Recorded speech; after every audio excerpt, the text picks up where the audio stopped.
Welcome back to Still Can't Cook. I wanted to talk to you about my New Year's resolutions, which I really failed at. Literally, I think when I was finished filming, I think I said, fuck this, and then I ate a burger. So what I said I was going to do is to try to stop cursing, or at least limit my cursing. So here's the worst thing. Don't tell people when you stop doing anything or that you want to stop, because then they get judgy. I did that once. I stopped drinking for a year and a half, and I told people I stopped drinking. And then when I decided to drink again, everyone was like, oh, like I had done something wrong to them. But it was like, I stopped drinking because I wanted to stop drinking. There was no actual thing, but everyone acts as if it's their problem too. So you should be secretive when you're saying you're going to quit, because when you don't quit, they hold you to it. That's what happened with the cursing. I think what I decided now, here's going to be my in between, right? I'm going to try not to curse at people, but I can curse when telling a story, because what gets you into trouble is when you call someone a fuck or when you call someone an asshole. But like if I just say, oh my God, this asshole the other day, in reference to, I think it's a safer way, because trying to not cry, I don't have enough words in my vocabulary. I decided I was going to quit cursing for New Year, and I'm not lying, I think it lasted like a half an hour after we stopped filming. I don't remember exactly what happened, but it was something and it was annoying, and I think I said fuck, which is my favorite of all curses. So anyway, so that didn't go very well, but here's the switch is now I'm just gonna not curse at people. I'll curse with people. That's my intention for the new year. And then the meat thing. So here's the thing. I really can't not eat meat. I can't do it yet. I'm going to try again. I cut back a little bit. I'm more conscious of it. I'm not like doing it regularly. I'm not doing McDonald's or Burger King or any of the fast food places, which is one of my, I love a Big Mac. And I just recently, right before the epidemic, the thing that happened, I found a Quarter Pounder. Who's been keeping those from us? I love a Quarter Pounder.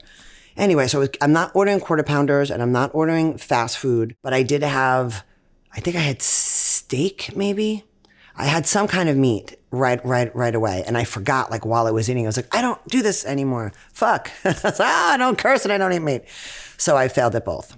But I am consciously eating meat when I'm eating it. I'm not just doing it willy-nilly like it's part of I'm thinking about it. So maybe the more I think about it, the less I'll want it, because I feel like it's kind of creepy. I failed. But I did try.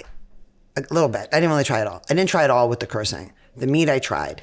And I think at some point I probably will give it up, because I am giving away so much money to charities that are animal-based, because I feel like a hypocrite and an asshole for eating meat. And if the fish thing, I dive, so I shouldn't eat fish because I get to see them in their natural habitat. But I do still want to eat them. I just don't want to eat octopus because they're super smart and they play with you, and that's a whole other story. But anyway, failed on that. But anyway, after the new year and adjusting to my failing at my attempt to quit anything, I took a trip to Miami. And I go to Miami a lot, on again, off again, has a place there. And during the winter, he likes to spend time there. So I go back and forth between New York and Miami when we are on good terms, which we are at the moment. He sent me those flowers today. It's very nice of him. Good luck flowers he sent. So sometimes he's really nice. Sometimes he's really, really not. But right now we're good. Everything is perfect. And I went to Miami, and there's a few things I want to say about Miami. Miami is warm. It's 2 hours away. How are you going to complain about that? 2.5, right? So it's still a 5-hour travel day, because you got to get there. You got to I always check my luggage, because I can't not travel with hairspray. It's the Brooklyn thing. I still carry hairspray. And like a big ass bottle of hairspray. It's quick. It's beautiful. But here's the thing. There's a couple things about Miami. I can't figure out what to wear in Miami. I think I dress pretty well, right? I'm kind of obsessed with clothing. Anyone who knows me knows that. People will call me, my girlfriends call me, they'll ask me what they should wear, they're sending pictures. I help people put outfits together. And then I get to Miami and I look through my clothes and I'm like, what the fuck did I bring? You have to wear like a tasseled, sparkly bikini with a heel every day, no matter where you're going, even for brunch, or you're underdressed. I look like I'm going out in my boyfriend's clothes all the time, or I'm homeless. And I mean, and designer homeless, but homeless. I can't figure it. I never feel sexy. I always feel like I underachieved. I have had like, I brought these little bandeau tops or bandeau, I don't know how you say it, blazer. And I think what I do, I think my problem is I New York dress everywhere. You can New York dress in Europe, right? On Again Off Again has a place in Rome. And so luckily I spent a lot of time in Europe. And in Europe, you can kind of pull the New York vibe in. You just kind of wear a longer coat, you do something you can't, you wear flats everywhere because you got with the streets are all the cobblestone. You learn to adjust, my point is, but you can take your New York wardrobe there. Man, I'm failing in Miami. I feel underdressed at brunch and I'm trying.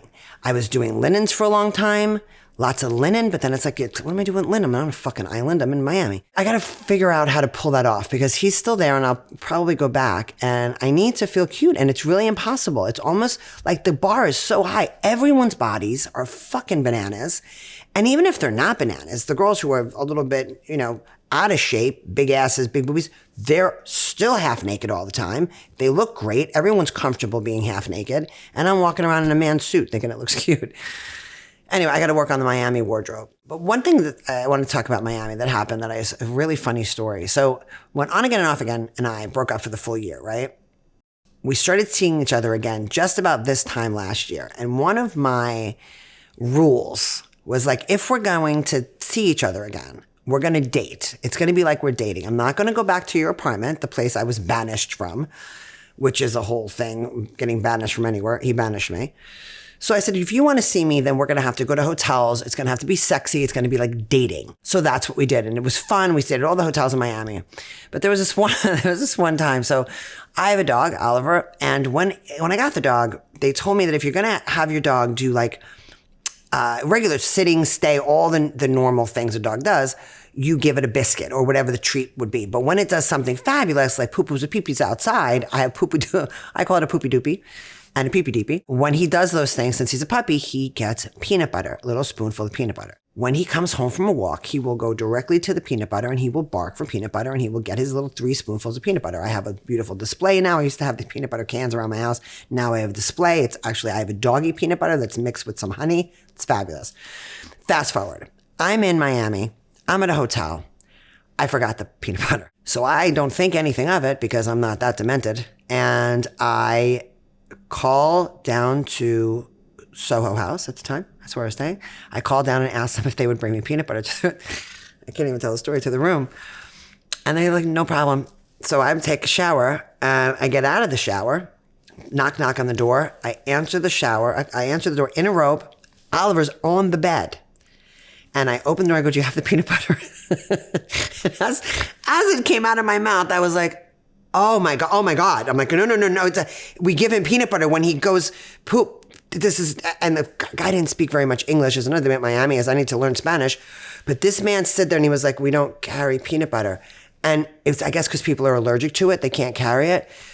But here I am, a girl alone in a robe, half naked with a dog on the bed, asking a guy in a hotel if I could have peanut butter. You guys use your imagination for how psycho that was. I travel with my peanut butter now, so I don't have to ask any staff. I've gone back to the Soho House. I have brought my own peanut butter. They don't look at me the same anymore, but anyway, that actually happened. True story. So figure out when you're going to ask for things in a hotel. I worked at a hotel. I should have known better. But yeah, Miami this time was fun. It was we were there quick. The weather, of course, it's freezing cold in New York. So it was a quick trip there and back. Nice weather, flew home, just got home yesterday. I'm exhausted. So if I look exhausted, that's what it is. We're talking, it's good. It's like a ride. It's good today, I guess. Stay tuned. Probably in another half hour, I'll get a text, we'll be fighting. I don't know.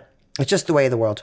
We are kind of, it's a whole thing. Speaking of on again, off again, and dating, that's what I'm talking about. I want to, because we are, whatever we're doing, we're open, right? We're not committed. Last year, we did a very romantic dating thing, and it was perfect. It really, again, not back together. He was seeing other people, which I traumatically found out, and that's a whole other story. We will definitely get into it. He was seeing other people. I wasn't. Here's the thing. I don't really date other people. I will go on a random date, but in reality, he is all-encompassing. He had friends of ours over the other night, and while they were over, I had said to him, hey, did you talk about blah, blah, blah with them? And he's like, no. And I can't even believe that you could spend an hour or 2 hours with anyone and have my name not come up when your fucking name is like, I don't go an hour without saying this person's name if I'm speaking. And it's annoying. That's my 2025. Fuck that. I'm going to not say his name for an hour every day. I'm so full of shit. I'm going to try. I'm going to put that with my cursing. I'm going to be saying fuck you, eating a burger, wearing a fur, and yelling out his name. He's not feeling really well right now. He's got some health issues happening. And, you know, at this point, it's been 13 years. And he's not young. And look, I'm sure he's going to be fine. I hope he's going to be fine. But it gets a little scary. He's a bit older than me. And he's well into his 60s, closer to 70 at this point, 67 years old. And it's every day for me now. It's like every time we have an argument, I'm like, oh my God, he's going to die. When we're going to talk again. It's become overwhelmingly difficult to remain angry with him based on the reality of what, look, I could get hit by a bus tomorrow. This is not about his age or just life is short, right? So I don't want to hold on to all of the stuff. So let me just tell you what happens. So I had said, you know, I really think it's important that we leave the past in the past.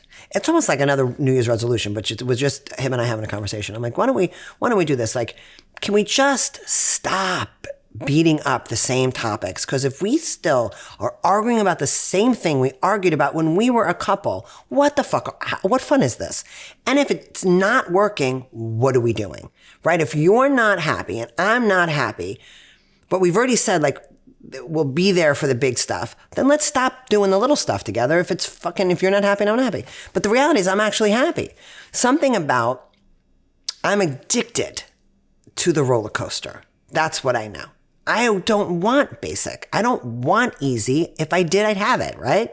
Obviously, there's something about this that keeps me coming back. I said, so look, this is my vow. I said, I'm really promising. I'm going to try to be better and let go of our past drama. And he said, okay.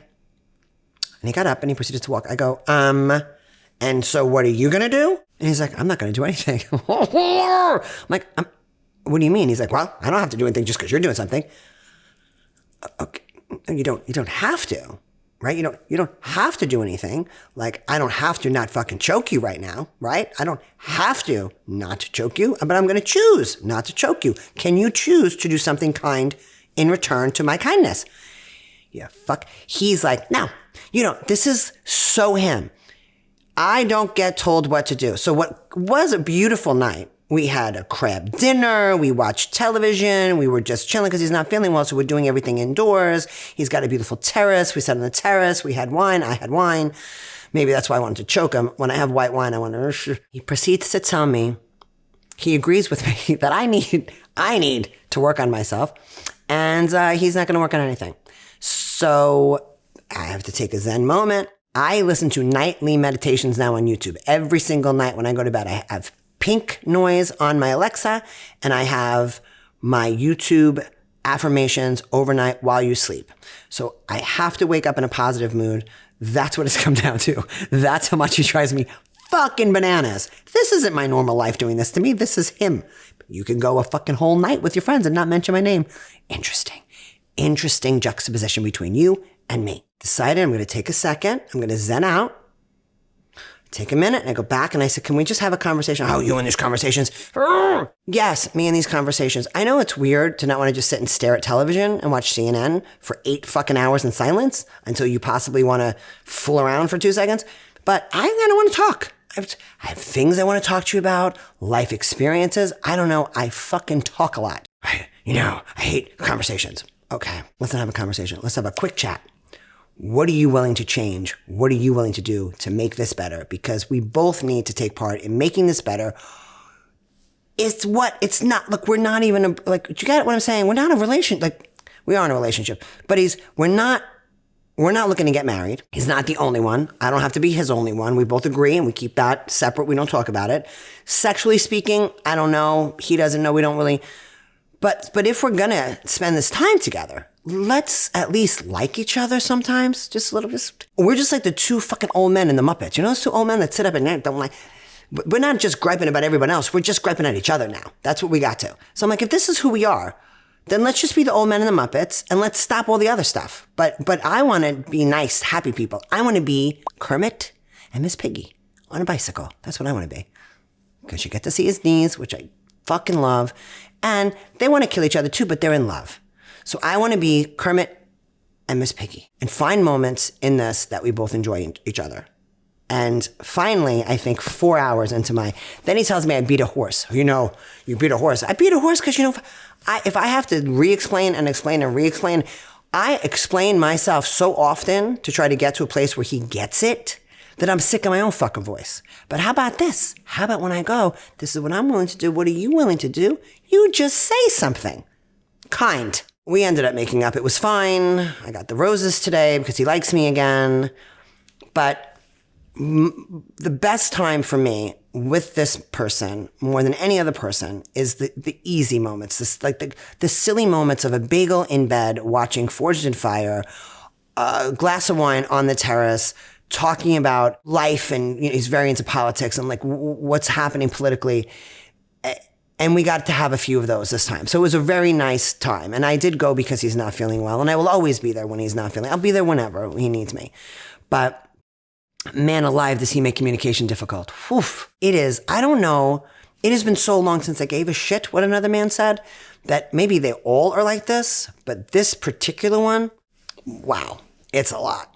Hey, can we talk? You want to talk? What the fuck? What should we do? Sign at each other? I'll learn. What should we do? Pass a note? I don't stare at each other lovingly?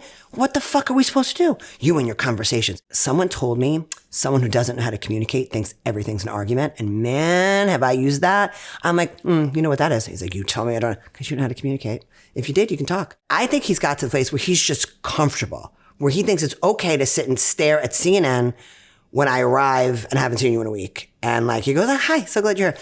And I'm sitting behind him. Mm-hmm. Anyway, he's healthy. He's fine. He's going to be great. It's going to be amazing. I'm riding the wave of him being sick. And hopefully we'll get back to me being able to tell him to go fuck himself and fight with him like a normal person, like a normal couple we used to be. And not have to be so kind because I think he's dying every day. So that's what I want to get back to. Get your health back so I can tell you to fuck off. Because right now I'm being really nice and I don't want to be all the time. It doesn't work. It doesn't work for us. It's boring. We have to fight. Keeps it good. I have been on these dating apps, not Raya, but all the other dating apps that allow me on. And the one I've been using the most is Bumble. Here's an amazing thing that happened on Bumble. I meet a guy. Everything was good. I liked everything about his profile. And we are chatting via on the app. Now, on the app, you can either jump to phone calls or go on a date. I prefer to talk to someone before I go on a date. Apparently, a lot of people don't. A lot of people want to go right to the date and avoid this chit chat. I don't know. So I decided, here's my number. Usually there's a little bit more talking. I think I was paying attention to other people and trying to follow advice. So I gave the guy my phone number. He calls. I can't explain the way he spoke. He was like, hi, Kelley? Yeah. Hi, this is Josh. And everything he said, he spoke like that. That's how he spoke the whole time. And we remained on the phone, and he just would draw. Everything was so long and drawn out, and so everything had such an inflection. I was like, I'm going to fucking kill myself. I'm like, oh, it's just so great to talk to you. Okay, bye. I think I buzzed my own buzzer. I was like, I got to go. Got off the phone, called my friends. I was like, could I actually not go out with this guy based on his voice? It was like fucking nails on a chalkboard. Wait the next day, I text and I say, hey, listen, to be completely honest, just based on our conversation, I don't think this is going to work. He goes on like a fucking tirade and he starts going, it's not like you're 35, you're not 36, you're not 37, it's not like you're Oprah, you're not Halle Berry. This man called my phone. And it's not like you're Julia Roberts, and it's not like you're Oprah Winfrey, and you're not like you're Halle, and you're not 37, and you're not 30. He called me, hand to God, 15 times in a row. You're not Halle Berry, you're not Oprah Winfrey, you're not Drew Carey, you're not, and he's going on, he's listing, I'm not everybody, I'm Kelley Fahey, schmuck, keep talking. And then he says, I know this is wrong, I'm a lawyer. Oh, I'm sorry, you're a lawyer? Have you heard of fucking harassment, you freak bag? I go, you're a lawyer? Oh, you're not a doctor? Oh, you're not a gynecologist? Oh, you're not a vet? Oh, you're an asshole. Leave me alone. You're not Halle Berry. Now, in my head, you got to know me. I have a soundtrack. Constant. There's always a song. Right now, it's Still the One. I don't know why, but that's in my head. Still the One. Okay. If someone says something twice now, 2 times, you're not Halle Berry, you're not Oprah Winfrey, I can't get it out of him. It's fuck. He's got in my brain. My friends all know it. My best friend, Deanna, could probably do it. She could do it on repeat. She knows the entire text message, everything he's done. There were voicemails. It's not like you're Oprah. It's not like you're 37. It's not like you're 38. It's not like you're 38. The fucking guy started at 30 and counted up to my age. He literally, and kept calling. So, not saying you shouldn't go on to apps, but you should always talk to them first. Because if I would have went on a date with this guy, I would have put a knife in my own throat. Oh, it was awful. Anyway, I just saw him on Bumble and had to jump the other way. He's still out there. So if anyone says, you're not Halle Berry, you're not 36, you're not 30, it's him. Tell him you heard it here first, freak. Everyone's on Bumble, right? Girls my age are on Bumble. And again, let me just take this back. It's not a categoric thing. It's not everybody. I say things a lot and act as if it's everybody. It's not everybody. There's probably some amazing men out there who've never been married and had no children and are wonderful men. But what I have found on these dating apps is that when the guy doesn't have anything that he's been committed to before, chances are he's not going to be committed now. So a girlfriend of mine, she put it up 3 days ago. She's got 4,000 likes and she's the same age as me. So I think I might go on this Tinder thing. But then she starts showing me the guys and it's 2 minutes into the conversation, there's a dick pic. We're 53 years old. I don't want to see your dick. I'm pretty clear. I know what they look like. Probably not going to be any better than anybody else's. Sometimes, good for you, yay. Not going to make me want to meet you. It's not your best feature. Definitely not your best feature. Regardless, you could be really ugly. Your dick is still not your best feature. And I don't really get it. So she was showing me that. She took dick pics. I'm not going to do, you know what? That's a resolution. No dick pics for me in 2025.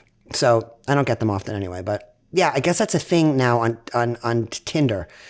So I was thinking about going on Tinder, jump around. I'm not going to go on Tinder. I don't want any dick pics. You talk to these guys. It's look, let's be clear. I'm fucking 53 years old. If you're still single and never had children, unlike women, if a dude is still single with no kids, he's probably a douchebag. He probably has all career, all day, doesn't care about anything else, just wants to get laid. I'm not saying you all are, but every guy I've met I'd rather an ex-husband, I'd rather be a second wife, right? That guy has decided for whatever reason, all these other things are more important. And most of the time it's career for a dude. Dating at my age is really weird. I'm in a weird position, as we all know. I do have on again, off again. And it's not something that it's going to be gone anytime soon. We have a commitment to be each other's person, but we are not in a committed relationship. So dating is going to happen. But then how you tell a guy that, right? How do I explain that? I've had a problem so far with these online datings, and now she tried to get me into this Tinder idea until she showed me all the dick pics. And it was literally, she's been up for 3 days, and she's got 4 or 5. And they're grown men. Who told you that you should present that? Who in the world ever said that is something we want to see? I mean, learn from the politicians. Don't do it. No one wants to see it. And once it's out there, and you can't get it back. And then I see that, and then I got to look you in the eye. No way. So I'm trying to figure out between this Bumble thing and the dick pics on Tinder, what the actual right way to go is. And I think for me, it's going to be being out in public. Clearly not in Miami because you have to be naked there, but somewhere where I can wear clothes. So and where I'm going to talk to a face without getting a dick in my phone before I see a hand. I'm just saying I don't want to see your dick. And apparently my friend doesn't mind seeing your dick, and that's why she's got 5 dick pics in the last week. Yeah, so dating after 50 is always a joy. I do know a lot of people though who've met online and who lie about it though. And I don't know. I don't think I would lie about it. I think I'd be so happy. Because when I get on Raya and I can meet my husband, I will tell everybody that I met them on Raya. That's a joke. Bumble. I'll meet them on Bumble. Or out, and I do think if you meet someone online, you shouldn't be ashamed of it. I don't understand this weird thing about it. It's 2025. No one even fucking picks their head up. I have almost crashed into more people on the street because they're on their fucking phone. In car crashes, people are banging into each other left and right. And the best part is when people get mad that you're I'm walking my dog, and then you bang into me and you're mad at me because I had my head down, but you had your fucking head in your phone. I don't know, who's wrong? Me watching my dog or you fucking probably sending a dick pic to somebody. Or circle back. See what I did there? So this is the joys of being 50. The things that I'm thinking about now are, so we talked about my facial. I want to do plastic surgery, right? I'm thinking about doing that. But I also, there's this thing called face yoga, right? So apparently there's apps and you can exercise your face muscle just like you exercise the rest of your body. And it's kind of makes some sense because why not? There's definitely muscles up here, right? I go to the gym, definitely changes my body when I work out. So I think I might try this face yoga. And along with face yoga, because I Google all these things, there is this thing called facial plunging. Now, I cannot ever go in cold water. Like my pool, true story, we rented a house for the summer in 2020. We had a pool, only time I ever had, first time we had a pool actually, that we were in control of. And I put the pool up to like 90 every day. Like it was a fucking hot tub, but it made me happy. Everyone else was pissed off about it. When I left, on again, off again, had them bring like 500 bags of ice and poured like a bucket, like a truck of ice into the pool. I can't go into the cold things. Like when you go to these places, you go to the hot things and then you jump into the cold. It can't happen. If I'm in it, someone killed me. The body's already in there. It's dead. There's no way this foot is going in cold water. I'm not dipping. I'm not plunging. Can't do it. But there is this thing called facial plunging. Oh, cryo shit, cryogenics. No, ma'am. I'm not jumping in anything cold. But if you take a bowl of water, they say it's got all these great features that you take this bowl of water, you put ice in it and you put your face in it until your brain feels like it's going to pop out of the top of your fucking head because that's what it feels like.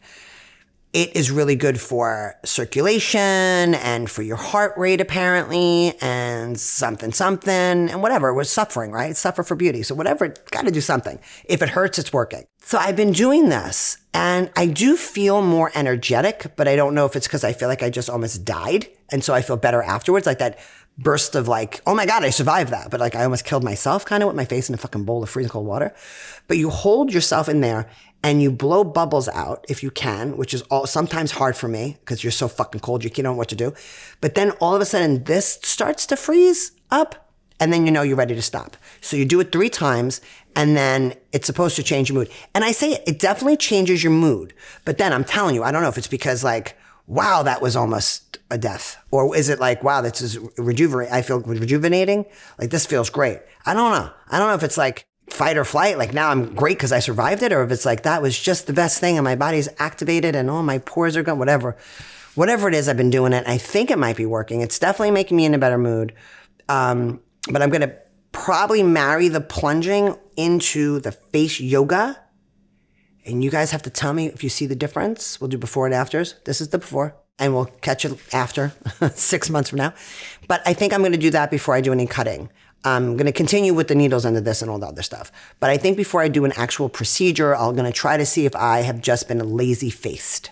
I'm a lazy-faced person who doesn't work out facially. You know, there's actually facial gyms too. It's new to me. You guys might be like, oh, of course we plunge. I've been doing it and now I like it. And so the face yoga is going to be my new thing. No surgery yet. The plunging, see how that goes. So far, so good. But it's like, you got to find all these things. I used to just put lotion on my face. I would wash, I don't even think I washed my face. My sister would say I didn't wash my face before I went to bed. I never really wore a lot of makeup. Like right now, this is a lot of makeup for me. I typically lipstick, mascara, always lipstick. I'm a lipstick addict. But I really didn't do like base makeup. And now I tend to do a little cheek. But growing up, I didn't. And I didn't really wash my face before bed. It's a big giveaway. I was kind of gross. I didn't wash my face before bed. I washed my face in the shower. But when I did, it was like just one lotion. Now we should do an episode of just my bathroom and the amount of money I spend on this facial shit. I've got more serums and more lotions and more. My same girlfriend, the Tinder girlfriend, was over the other day when I was getting ready, and I'm doing the oil, then the serum, then the other serum, then the eye thing, and then another serum, and then the spray. I mean, it is what it is. You got to keep going, right? But I wonder if I would have started younger, if things would have been different. I do think genetics has a lot to do with like your skin crepiness and stuff. I was at the gym today, speaking of crepey, and I somehow got between 2 fabulously beautiful girls, like one young, gorgeous Asian girl on one side of me and this modelly blonde-haired 10-foot girl on the other side of me. And at some point during my Pilates class, I forgot that I was 53. And I took my t-shirt off and I was in the tiniest of little workout bras because I don't have, nothing's really going on up here. The floor plan. But either get the boobs or you don't get the boobs. They're supposed to go here. And, sometimes they arrived a little bit. And we go from an upward thing where I'm good standing up, right? That's the thing. Things change shape. Things change shape. Where when I was in my 30s or my 20s, if I was in a bathing suit and I just literally saw pictures of myself from 2020, I could sit in a bikini in any position and my body would go with me. Now, your skin figures something else out. It does this ripply thing and it doesn't go with you the way your old body used to go with you. So, and anyone who knows what I'm talking about knows, and if you don't, you'll learn. And I do also think it's genetics. I don't think everybody goes through that, but I definitely have that right now. But I was in class, we're upright, we're good, we're doing lunges, I'm fine, everything's good. And then we sit down. Oh, dear Jesus. We sat down and my bikini kind of squashed me together in kind of a really, the Pillsbury things when you pop the thing, the dough thing, and you pop it and it pops out like when you're going to do like a Pillsbury, seriously, not the Pillsbury Doughboy, but the actual fucking muffins. If you crack it, that's what happened to me today. And I'm covered in sweat. I stopped. I was like, it just as I told you, there's this there's like a liquidy layer between your skin and your muscle now that happens. Anyway, so my liquidy layer was showing, which is not cute. So even though I was covered in sweat and everybody was taking their clothes off, I somehow figured out how to take my t-shirt, put it back on and cover myself up with these two fucking models next to me. I stayed in class with these two 12-year-olds next to me. I did all the moves. My teacher kept calling out my form. So, I might have the little dough thing happening, but I could hold my own in class, so that made me happy. The facial plunges, the facial yoga. Obviously, I'm doing Pilates, trying to keep my body hot. Hot like a big fat muffin. And yeah, just kind of figuring out this whole thing for this year and what I'm going to do. As everything changes, you got to go with the flow. Today was a new change. I'd seen the belly thing. I hadn't seen that before, and I'm sure it was there before. I just hadn't noticed it. Anyway, so that was a new little rise into 53. And I'm going to be 54 this year. So that's kind of tricky, seeing how big the muffin, because I'm not big. I'm not crazy. I'm not someone who thinks I'm larger than I am. Even if I'm small, because I am in fact a small person, your body still does its own thing. I still get the little chubby bra thing. I didn't never have that chubby bra thing, that weird little fat chunk. But I'm talking about the fat chunk behind your bra? Yeah. Well, anyway, mine was all here today. And it was just, I'm sure the girls next to me were like, oh, but they didn't call me ma'am. So I was fine. That's the tell. Don't fucking call me ma'am. I don't want a dick pic, right? Probably because I have absolutely no desire to have sex. And it's not, I need to look, kissing, hugging, touching, the segue, this is the difference for me, and I believe for a lot of women my age. We need a longer segue, right? We need a longer buildup. But then if the buildup's too long, we're done. The something's on. There's probably a housewife doing something I need to see. Something's on. There's a rerun of Dexter. I gotta go. If you have no play, if you have no game, if you're not romantic, then I'm not in it at all. When I was younger, it could be hot for a couple seconds, to kiss and then get right to business. But now it's you can't, no, we're not going to rush. And then it's are you fucking seriously, really still? Are we not done? There's probably something to eat that I'm hungry. There's ice cream in the fridge. Yeah, it's very different. It changes. I remember my mom was sitting with a girlfriend of hers, Anna. We were young. I was very young. And I was asking questions, I think, about what's it like? I think I probably was a virgin. I was pretty young. And my mother and Anna said, I'd rather have a good piece of cake. and I'm going, what? That's, I hear the way everyone talks about it. And now I'm like, no, people should probably talk more about cake. Cake is good, consistent. I can eat it at my own pace, put it down, go back to it. It's still cake. I don't have to work it up or anything. Sorry, that was gross. But you know what I'm saying? It's good crab leg, the consistency of a crab leg with the butter, and it's a little bit of work, so I don't feel like I'm not that spoiled. I got to get in there to get it. That I'd rather do that. I'd rather have crab legs. So, and it's not, I want to hug, I want to kiss, I want to rub and, I want to hold each other and play with my hair and what's left of it. But yeah, sex. So the same friend, she's going to kill me. I'm glad I didn't say her name. Just told me today that she got this red light therapy for her vagina. I don't know anything about this, but apparently she has been dating and she's been sexually active. And she said, and I quote, "I don't feel anything." I said, "What do you mean?" And she said, "I don't feel anything at all anymore. I still feel things." So I don't quite know what has gone on down there, but for her, she said something about atrophy, which really scared me. There has been, to the best of my knowledge, no atrophy here. There. She has said she believes that there has been some atrophy and that things are just dying down there. This is a conversation we had over coffee today. And I said, well, I think that that's probably a bigger issue. And she said, no, she's spoken to other friends and this is something that's common. I was almost the dude. So I've got a lot of things going on, but that has not happened. Thank God has not happened to me. I'm very conscious of, she basically said like she can't feel it. So she then went on to say that she doesn't own, she's going to kill me. She doesn't own any sex toys. And I was like, I'm sorry, what? And she was like, no, I've never owned anything because an ex-husband was against it. You don't have an excuse. There's zero excuse for that. Now with the internet and like, are you kidding me?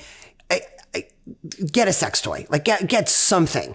Find out if you actually have feeling down there or maybe the men, I don't know. I don't know what's happening with the atrophy that she was talking about. If this is a thing, someone should tell me about it because I don't know. I do know, I'm like, well, maybe you should use stimulant, like, lube or something. There's like the stimulation. They have like the tingly stuff. Like do something. See what you feel it. So she decided to get this red light therapy that I don't know about it. I have to Google it. She was about to show me that, but then she showed me the dick pics instead. So we jumped. We leaped. Imagine that. The dick always wins, right? We didn't even pay attention to ourselves. We're looking at random strangers' dick pics rather than her broken vagina. She's got this red light therapy. She's got all these oils with it. And I said, I think that you should get yourself a sex toy and figure your own body out. Because if you are really not feeling anything, and I know it definitely is going to feel different. Everything feels different. Your fucking skin texture changes. So human touch feels different as you get older. But to not feel anything, like, well, I don't think that's okay. I think that that's probably, you should figure that out. So anyway, this is the stuff that goes on. I have not, to the best of my knowledge, I still feel everything. Unless there's something happening. No, there's nothing happening now. So it's just double checking that I'm not saying I don't feel things when, never mind. You know what I was saying. I definitely feel things. But she has lost the feeling and she thinks she's had atrophy, which is a fucking nightmare as far as I'm concerned. I can't even get more into this. If this is a thing, let me know because it's definitely not a thing. But after my heightened testosterone, who knows? Maybe I just have extra feeling body parts now where she has lost her feeling in hers. She's also had kids, so that they could have also fucked that up because they fuck up a lot of stuff. Sorry. I love kids. Not all of them. Most of them I don't like. All right, let's talk about massages. So here's the thing. I am obsessed with massages. I think people say I'm a Leo, right? So I like to be rubbed and tickled and touched. I love it. I love it. I love it. I think it's the greatest form of relaxation. I love the whole spa thing. I love a spa. I love a robe. I love a slipper. I love being catered to. I love the smells of it. I love all of it. I love it all. And then I hate the other part. I hate the bad part. I hate the ones that suck, right? I hate when you get in and it smells like mildew. I hate when it's a dirty robe. I hate when the masseuse is terrible. I hate when the fucking masseuse talks to you. Don't talk to me. I always say, bye. Okay, bye. See you in 90 minutes. I'd say, like, bye. I'm checking out. I have been stressed. And I decided to have a massage today. Here's the strange thing about, so I go to a certain place that's in my neighborhood. A while back, I went in and I had a massage there and they left the sheet on me the entire time. And that's a big fat fucking no for me. On my body, not moved it around, but while they were massaging, I was under the sheet. Now, this is a specific type of massage. I don't know it. I don't want it. I don't like it. So I had the woman there and I said, look, I don't enjoy her massage. She leaves me under the sheet. I don't like being under the sheet. Fast forward to the next time I go for a massage and I lay down, get under the table, face down first. She comes in, she takes the fucking sheet off. So I'm butt naked now, butt naked. for a massage. So I'm like, oh, she thinks I want to be butt naked. Now she thinks I'm a freak. Thank God nothing happened. She didn't do anything weird. But we go through the massage the first time. And then I'm like, at one point in my head, I'm like, well, I do have to turn over, correct? And she's like, oh yeah. And then she puts the towel on me for when I turn over that my front is covered. Well, okay, that's weird. But you know what? At this point, I'm fine naked. I don't even care as long as nothing weird happened. Today, I go down and there's a couple things that have gone on. There is definitely a communication problem.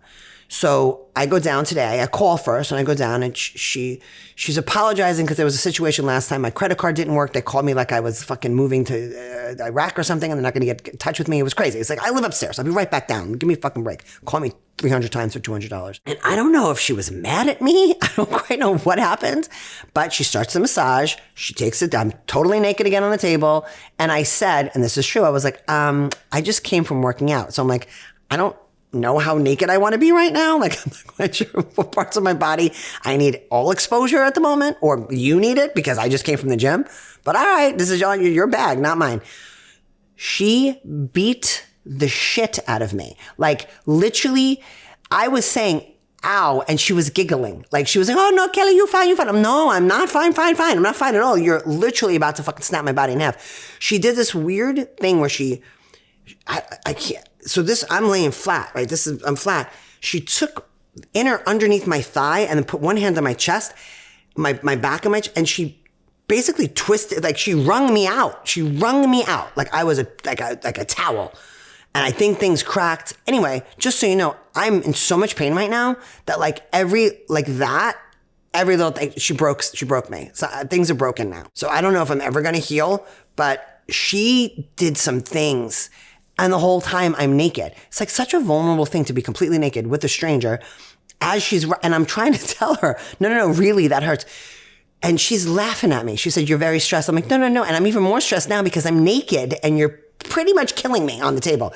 And my girlfriend Elaine said to me, she had changed masseuses and she said, did you ever think about while they're massaging you, if you don't know that they could just snap your neck? Well, now I do, Elaine. Thank you. So today I was standing there thinking, was she really mad about the fact that I was like 2 days late to pay this massage because my Apple Pay didn't go through? And I was like, I'll get that when I get there. She was doing this weird thing to my neck and I was like, she's going to fucking snap my neck right in this bed right now. She's going to kill me. She didn't kill me, but she might have done long-term damage though. I think that she's probably really angry that I didn't pay for the massage the day it happened. But again, a lot of things were coming up. It's not that it wasn't important, but I literally been going there every day for 3 years for a tan or a massage or a nail polish. I'm coming back. So I got a little annoyed that they called me so much. And I think that she took it out on me today because I have pains in places. I don't even know I had muscle. Yeah. I think she broke things in my back. She definitely broke my knee. My knee just broke while I was sitting here too. She fractured a bunch of my body today. So pay your masseuses on time because I think that this is what happens when you take for granted that they can wait 2 days before you pay them, which was just annoying because I was busy. I love massages. I love massages. I think that the whole concept of someone rubbing you, I mean, I'm paying, it's kind of sad that you pay people to at some point when you're extremely single, it's like you're paying someone to touch you. It's kind of sad. But I'd go 3 to 4 times a week. I have in my past gone 3 to 4 times a week. The past I guess 2 months, I haven't had any massages except for today where she almost killed me. And it's probably definitely caused some nerve damage to parts of my body. I like a head massage. So I have extensions. And when you can get your extensions out, so it's kind of like, remember taking off your bra or taking off, like when you take off tights, remember taking off tights and scratching? I went to Catholic school and your legs got really cold. You wore your uniforms in the wintertime and you wore like heavy duty tights to school and you take off your tights and you just wanted to scratch your legs.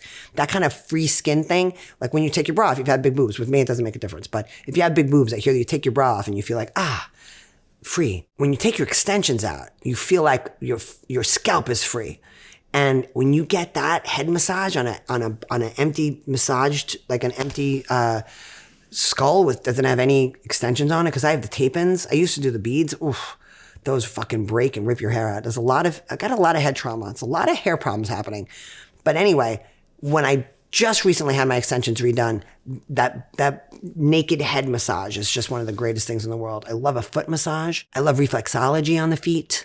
I love all kinds of massages. You're in your 50s, things change, right? Things that used to not bother me when I was younger and now aggravate me. Things that didn't aggravate me, or no, that used to aggravate me don't now, right? So here's what I'm going to do. Moving forward is going to be a part of every episode called Don't Get Me Started on It. Because there are things that aggravate the shit out of me. And as we already know, I have a partner I can fucking talk to. And so it's going to be you. You're going to hear it all. So here's the thing. Let me tell you right now about the New York City homeless. There was a time when you can out crazy them. You could boo, you could yell, and they would run away. Swear to God, I lived in the Lower East Side. I would be a bum on my doorstep. I don't know if bum is acceptable. I'm so tired of not knowing what I'm supposed to say. Homeless, people without homes, people who live outdoors without shelter, I would say, boo, and they would run. Because usually back in the 80s and 90s, maybe I'm not that old, the 90s and the 80s and 90s, you could scare them off and they would go. Now there's like this challenge with, in my neighborhood now, I have been met with more physical near assaults than ever in the history of living in New York. I was walking down Broadway with my dog. I carry mace now, okay? I carry mace. Walking with my dog, get nervous on John Street, got a weird vibe. I go to turn around, and coming at me is this homeless man carrying a blanket, clearly not in his right mind. I immediately look at Oliver, and I pull my dog to the side, and I look up and I smile at him, and he goes, and spits in my face. If I didn't have this fucking dog, I would have dove on this guy like a wild squirrel and dug his neck. I went, you grab the dog, and I'm like, because I'm like, he's gonna hurt my dog. This person's gonna kick the dog, and I'm like, you fucking asshole. And I go, he spit, and I look around. Everyone, no one gives a shit.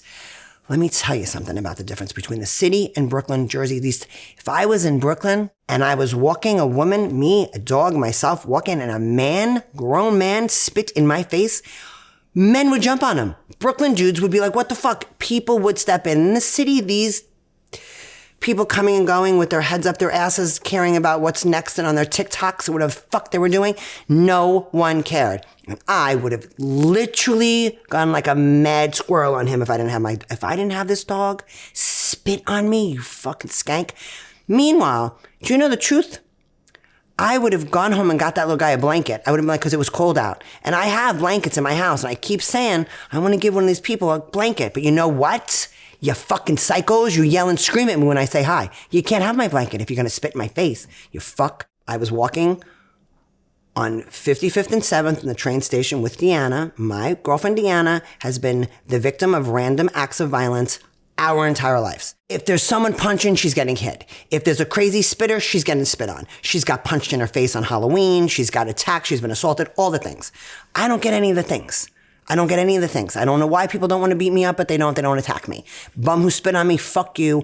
But it was random, and I haven't seen him again since. I'm walking with Deanna on the train station, and this man, a homeless man, comes walking towards us, and he proceeds to garnish what looks like, do you know those sticks? I think it's a baton. Like you can go like this and it comes out. It's like a walking stick, but it's stuck into the thing so you can brandish it. So he brandishes, and I don't think anything because I'm not the victim of violence. Deanna runs away. The guy whacks me across the back of the legs. Like literally, I fall. He knocked me down. That's how hard he hit me. Buckled. I had huge bruises on the back of my legs. This was, I'm old, 20 years ago, 25 years ago. Anyway, I, back then, said, thank God it was me. Thank God he hit me and not some little old lady. Thank God. When I lose something, I always say, God, someone needed that more than I lost money, someone needed it. I lost the watch. I lost the Rolex. You know what? Whoever found it, hope to God they took my Rolex and they didn't go beat up an old lady. That's all I care about. Don't hit any dogs. Don't hit any fucking old people. That was a long time ago. That happened to me once. Nothing has ever happened to me again since. And this dude spit on my face. Homeless people have phones. Can we check on that one too? What is this? What is this with them laying on the ground, plugging into the street things? Because you know there's street things where you can fucking charge your phone on the street. How do you have an iPhone you have to charge it on the street? I don't understand how this. What is the circle here? How did that circle of life pan out? You have a fucking iPhone, but you're living on the street with a bucket in a box? I don't get it. What goes on there? Who bought you the iPhone? Your parents probably. Call them. Go home. Get warm. Take a fucking bath. Don't spit on random people. The homeless people in New York are getting crazier. It's really aggravating, and I fucking don't like it. Here's the other thing I don't like. People who have dogs who don't let the dog say hello to my dog. What is wrong with you? What about dogs playing, don't you like? I don't care if you're running for work. I get it. That I get. I'm not a crazy person. 8 o'clock in the morning, keep going. Nice to see you. But it's 2 in the afternoon. You're not at work. You're like me. You're outside with your dog. Why can't your dog say hello? My dog cried today. My dog should never cry. He cried for another dog, and this woman dragged that dog. And by the way, what are you doing with collars? What are the collars? It's 2025. Put your dog in a harness. Stop choking your animals, you sick fucks. What are you doing? You can put he's 30 pounds. I put the leash right here in the front so he doesn't drag me. No matter how big your dog is, you don't need to choke it to get it to walk. And when I'm looking at a cavapoo with a fucking collar on and someone's dragging up, it's animal abuse and you should stop it. And I know I eat animals, but I don't eat dogs, and I would never drag a cow by its throat either. So get a harness. Anywhere you can find them, Amazon, all over the place. Stop choking your fucking dogs. You mean people who don't let them play. Don't like them. They get on my nerves. These are the things that you're going to hear about upcoming weeks. Everything I can't fucking stand. I got myself worked up now. That lady today was dragging that dog up the block. I was like, you're choking your dog, you sick fuck. It's a puppy. What are you doing? Oliver was crying, dragging the dog. People who have dogs have to let their dogs have friends. It's weird. If you had kids, would your kid have friends? You drag your kid by its fucking throat? No, you wouldn't do that. Don't drag your animal and let them say hello. People who don't let their animals play annoy me. Homeless people who are mean, and people who don't let their dogs play. That's who I don't like this week. That's what's pissing me off. I'll deal with it. I'll meditate on it. On that note, thank you so much. It was a great episode. I hope you enjoyed it. Review. Write your reviews. Write your comments. Tell me what you think about face plunges and crazy homeless people and people who drag their dogs by the neck and online dating, dick pics. What are your thoughts? Please don't send dick pics. You know what? If you do, I'm going to put them on air. That's what I'll do. If you send a dick pic, I'm showing it with your name and your phone number so your wife can see. Please review. Please follow. Please show up. I appreciate you. See you next week for another episode of Still Can't Cook. Hey guys, thank you so much for showing up for Still Can't Cook. Subscribe to us wherever you listen to your podcasts, on YouTube or any other podcast provider. And if you're on Instagram or TikTok, please follow us at Still Can't Cook. Love to have you guys back every week. So happy that you joined us and look forward to seeing you next week.